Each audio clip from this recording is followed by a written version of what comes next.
নমস্কার বন্ধুরা, আজকের ভিডিওতে আমরা একটা টিডিএস সেকশনের উপর আলোচনা করব। টিডিএস ব্যাপারটা কি সেটা নিয়ে পুরো ইন ডিটেলস আলোচনা করব। মানে ট্যাক্স ডিডাকশন অ্যাট সোর্স।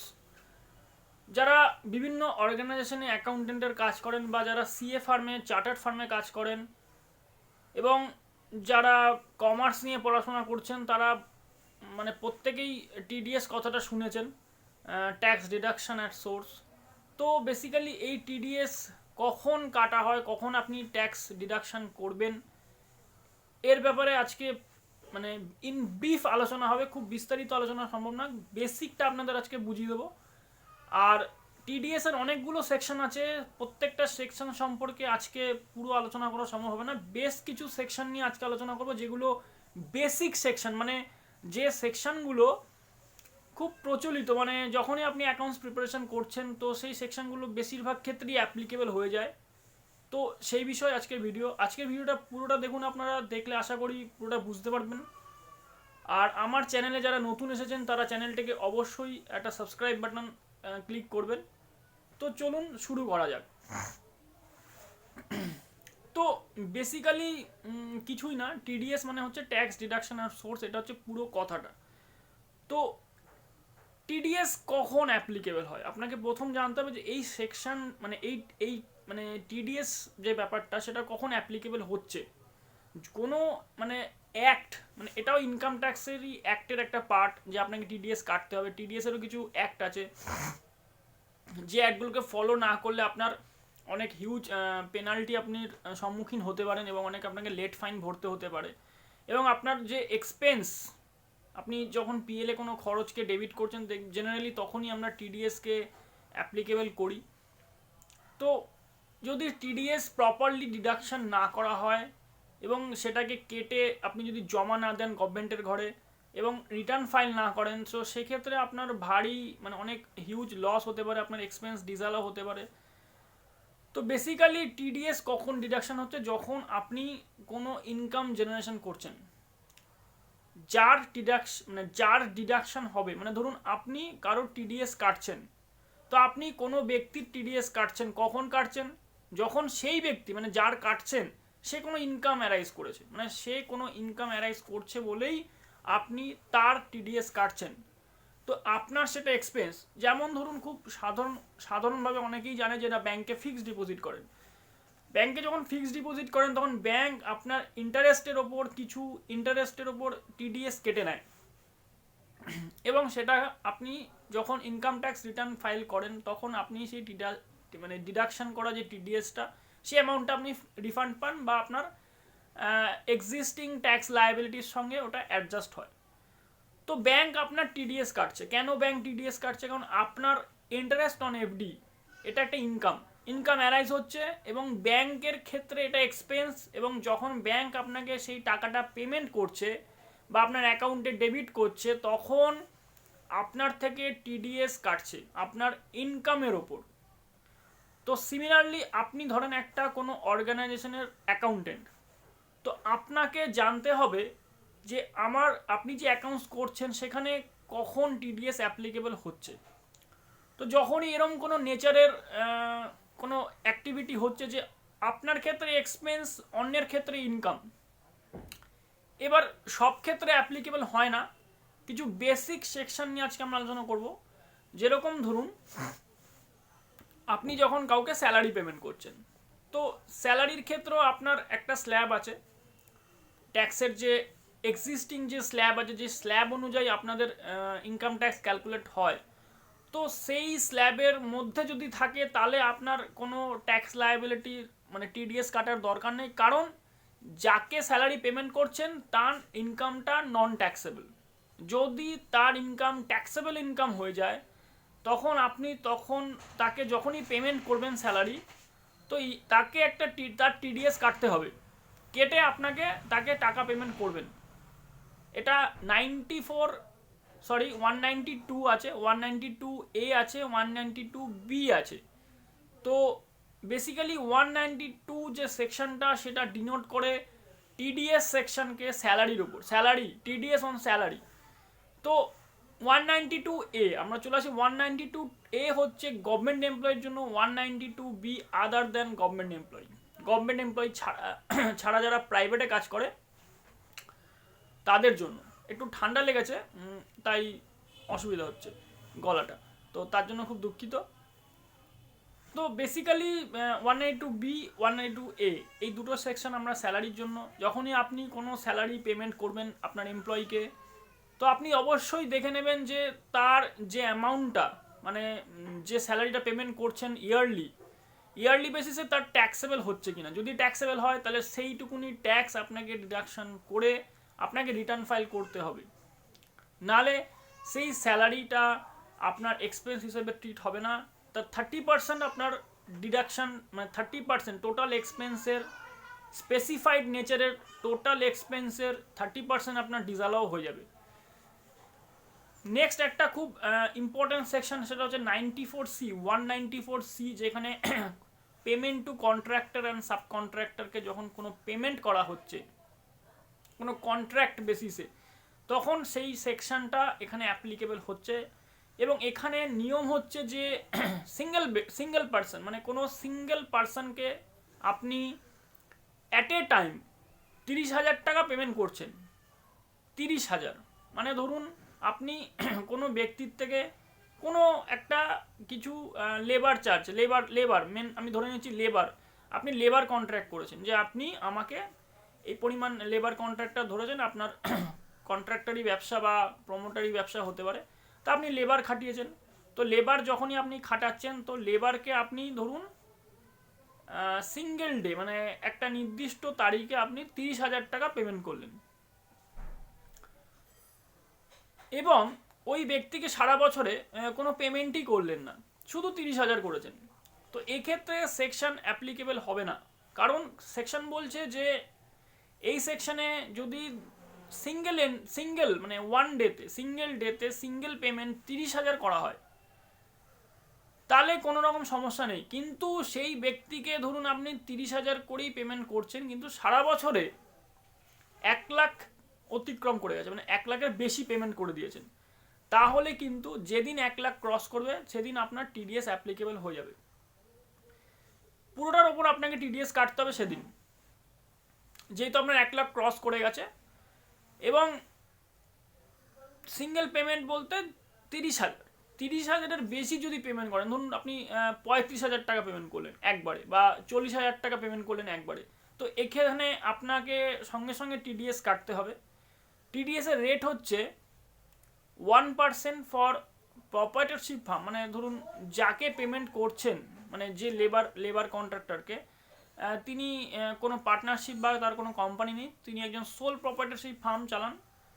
তো সেক্ষেত্রে 1%, যদি সে পার্টনারশিপ ফার্ম বা কোনো প্রাইভেট লিমিটেড বা এলএলপি বা এনি আদার কোম্পানি যদি হয়ে থাকে, তাহলে আপনাকে 2% টিডিএস ডিডাকশন করে তাকে পেমেন্ট করতে হবে। ধরুন আপনি 40,000 টাকা তাকে পেমেন্ট করবেন, তো 40,000 টাকা যদি তার বিল ভ্যালু হয়, মানে সে তাকে তো আপনাকে বিল দেবে, কারণ আপনি কি বেসিসে পেমেন্ট করবেন, তার বিল বেসিসে, মানে আপনি তার থেকে বিল নেবেন যে ভাই আপনার কত টাকা পেমেন্ট হয়েছে, কত টাকা বিল হয়েছে আপনার দিন, আমি পেমেন্ট করব। তো আপনাকে ধরুন 40,000 টাকার বিল দিল, তো 40,000 টাকার ওপর আপনি 2% মানে হচ্ছে ধরুন 800 টাকা আপনি কাটবেন, কেটে তাকে বাকি টাকাটা পেমেন্ট করবেন। আর ওই যে টাকাটা আপনি কাটলেন, ধরুন আজকে উদাহরণ হিসেবে বলা যেতে পারে যে আপনি জানুয়ারি মাসে, মানে এই মাসে জানুয়ারি মাসে আপনি পেমেন্ট করলেন এবং টিডিএসটা কাটলেন। তো জানুয়ারি মাসে আপনি যদি পেমেন্ট করেন, টিডিএস কাটলেন, আপনাকে ফেব্রুয়ারির 7 তারিখের মধ্যে সেই টিডিএসটাকে পেমেন্ট করতে হবে থ্রু চালান 281, নালে আপনার ইন্টারেস্ট পড়বে। এবং এটা যে কোয়ার্টারের মধ্যে হলো, মানে জানুয়ারি ফেব্রুয়ারি মার্চ, মানে মার্চ কোয়ার্টারের মধ্যে, সেই কোয়ার্টারের এন্ডে আপনাকে সেটা রিটার্ন ফাইল করতে হবে থ্রু টিডিএস রিটার্ন। টিডিএস এর দুটো রিটার্ন হয় বেসিক্যালি, একটা 26 কিউ মানে 26 কিউ, একটা 24 কিউ। তো 24 কিউটা হচ্ছে স্যালারিড পার্সনের জন্য, যাদের স্যালারির ওপর টিডিএস কেটেছেন, আর বাকি যত রকম টিডিএস আছে সেগুলো সবই 26 কিউ মানে 26 কিউ দিয়ে ফাইল করা হয়। তো আপনাকে সেই রিটার্নটা ফাইল করতে হবে ডিউ টাইমের মধ্যে, নালে আপনার মানে পার ডে 200 টাকা করে লেট ফাইন হয় যদি আপনি ডিউ টাইমের পরে ফাইল করুন। ফাইল করেন যদি, তাহলে আপনার পার ডে 200 টাকা করে ফাইন হবে, কিন্তু ম্যাক্সিমাম যে ফাইনটা হবে সেটা to the extent of your TDS amount. যত টাকার আপনি টিডিএস কেটেছেন, ধরুন ওই কোয়ার্টারে আপনার যেটা আমি বলছিলাম যে 40,000-এর উপর 800 টাকা, তো 800 টাকা যদি আপনার টিডিএস হয় তো ফাইন ম্যাক্সিমাম 800 টাকাই হবে, এর বেশি হবে না। যদি সেটা 8,000 টাকা আপনার টিডিএস হতো কোনো কারণে, তো ম্যাক্সিমাম 8,000 টাকাই হবে, তার বেশি এক্সিড হবে না, এটা অ্যাজ পার ল।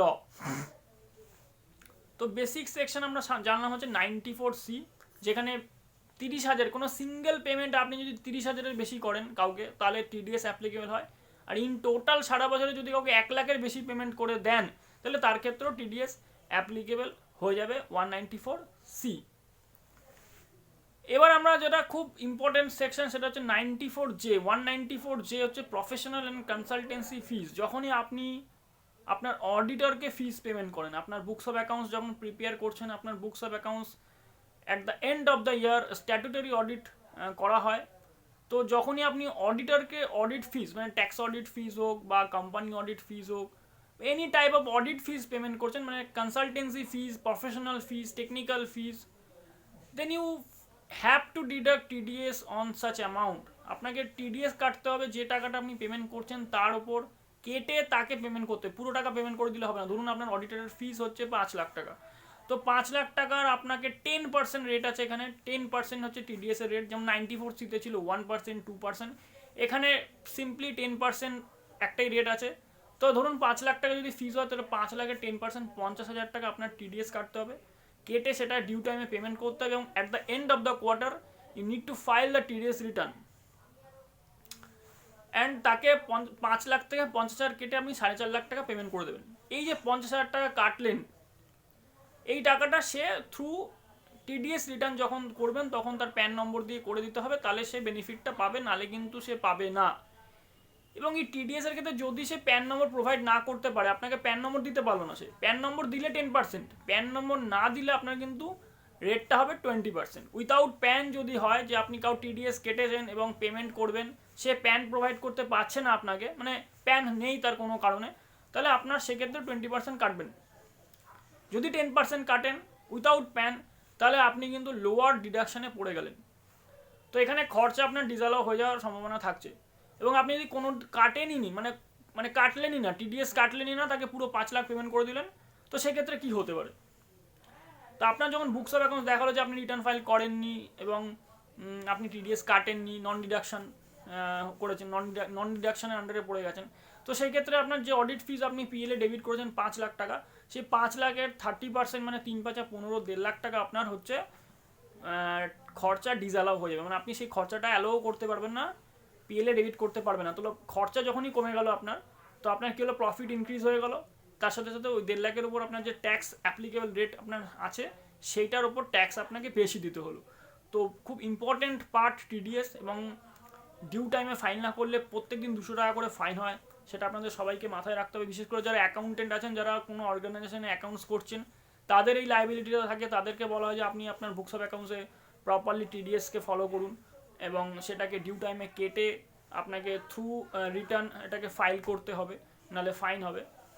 তো আরও অনেক সেকশন আছে, আমরা আজকে শুধু 94C এবং 94J এবং আরেকটা সেকশন আমরা বললাম 94CJ, আর দুটো সেকশনই বলেছি। তো এই দুটো সেকশন খুব খুব কাজে লাগে যে কোনো জায়গায় অ্যাকাউন্টস করে। 92 স্যালারি, যেটা স্যালারি সেকশন, ডাইরেক্টর, ধরুন আপনি কোনো প্রাইভেট লিমিটেড কোম্পানিতে চাকরি করছেন, তো আপনি যখনই কোনো ডাইরেক্টরের স্যালারি পেমেন্ট করছেন, তো অবশ্যই আপনাকে টিডিএস কাটতে হবে যদি সে ট্যাক্সেবল স্ল্যাবে পড়ে। তো আমরা আজকে 3টে সেকশন জানলাম, একটা হচ্ছে 192, একটা 194C, একটা 194J। তো এই 3টে সেকশন মোটামুটি আপনি যে কোনো একটু ভালো অর্গানাইজেশনে যদি কাজ করেন, মোটামুটি অ্যাভারেজ অর্গানাইজেশন, তো সেখানে অ্যাপ্লিকেবল হয়, একটু টার্নওভার থাকলে অ্যাপ্লিকেবল হয়। তবে একটা জিনিস মাথায় রাখতে হবে, এই যে টিডিএস এর লায়াবিলিটিটা একটা খুব ইম্পর্টেন্ট কথা, যে এই যে আমরা স্যালারির ওপর টিডিএস কাটছি, বা কন্ট্রাক্ট 94C-তে টিডিএস কাটছি, 194J-তে টিডিএস কাটছি, যদি আপনার ফার্ম, খুব ভালো করে শুনবেন, যদি আপনার ফার্ম মানে যেখানে আপনি চাকরি করছেন বা যে অর্গানাইজেশনের কাজ করছেন, সেটা যদি সোল প্রপার্টারশিপ হয়, মানে এক মালিকানা, তো তার যদি ট্যাক্স অডিট না হয়, তাহলে টিডিএস সেকশন অ্যাপ্লিকেবল হয় না, টিডিএস কাটার কোনো দরকারই নেই। টিডিএস সেকশন অ্যাপ্লিকেবল মানে মানে আপনার ধরুন আপনি পুরো টাকাই পেমেন্ট করে দেন, কোনো টিডিএস কাটতে হবে না, তার জন্য আপনার খরচা কোনো ডিজেলও হবে না, কারণ আপনি ট্যাক্স অডিট করছেন না। এটা শুধুমাত্র সোল প্রপার্টারশিপ ক্ষেত্রে যদি ট্যাক্স অডিট করেন সোল প্রপার্টারশিপের, তাহলেই আপনার এই টিডিএস সেকশনগুলো অ্যাপ্লিকেবল হবে। এবার আপনার যে অর্গানাইজেশন করছেন সেটা ধরুন অর্গানাইজেশনটা পার্টনারশিপ ফার্ম বা প্রাইভেট লিমিটেড। তো পার্টনারশিপ ফার্মের ক্ষেত্রে টিডিএস কম্পালসারি, আপনাকে কাটতেই হবে টিডিএস, মানে ট্যাক্স অডিট হোক বা না হোক তার সঙ্গে কোনো সম্পর্ক নেই। আর প্রাইভেট লিমিটেড হলেও আপনাকে টিডিএস কাটতে হবে, এখানে ট্যাক্স অডিট হলো কি না হলো সেটার সঙ্গে কোনো রিলেশন নেই। শুধুমাত্র সোল প্রপার্টারশিপ মানে ইন্ডিভিজুয়াল যারা আছে, পার্সন, যদি পার্সনকে ধরে বলি মানে যারা মানে ইনকাম ট্যাক্স একটু পড়েছেন তারা এই শব্দটা শুনে থাকবেন যে পার্সন অনেকগুলো 7 রকম পার্সন আছে, তার মধ্যে ইন্ডিভিজুয়াল একজন। তো ইন্ডিভিজুয়াল আর হাফের ক্ষেত্রে এটা applicable only for tax audit যদি হয়, বাকি যারা আছে ইন্ডিভিজুয়াল হাফ ছাড়া তাদের ক্ষেত্রে সবসময় অ্যাপ্লিকেবল, তারা ট্যাক্স অডিট হোক বা না হোক তার সঙ্গে কোনো রিলেশন থাকছে না। তো এবার মানে খুব ইম্পর্ট্যান্ট একটা জিনিস আজকে আমরা খুব আলোচনা করলাম, টিডিএস সেকশন। তো এটা আপনারা একটু বইতে খুলে আপনারা পড়ে নেবেন যে 94C, 92, 94J, তাহলে ব্যাপারটা আরও আপনাদের কাছে ক্লিয়ার হয়ে যাবে। যদি কোনো কোয়ারি থাকে কমেন্টস বক্সে লিখে জানান, আর আপনারা যদি টিডিএস রিটার্ন ফাইল করতে চান তাহলেও কমেন্ট বক্সে আপনাকে মানে আমাদেরকে লিখে জানাতে পারেন। তো নমস্কার, আমার ভিডিওটা আশা করি আপনারা সবাই বুঝতে পেরেছেন, আর চ্যানেলটাকে অবশ্যই সাবস্ক্রাইব করুন, একটু লাইক বাটন দিলে আমি অনেক এনার্জি পাবো আপনাদের জন্য আরও ভালো ভালো ভিডিও বানানোর। ঠিক আছে, তো আজকে এখানেই শেষ করছি।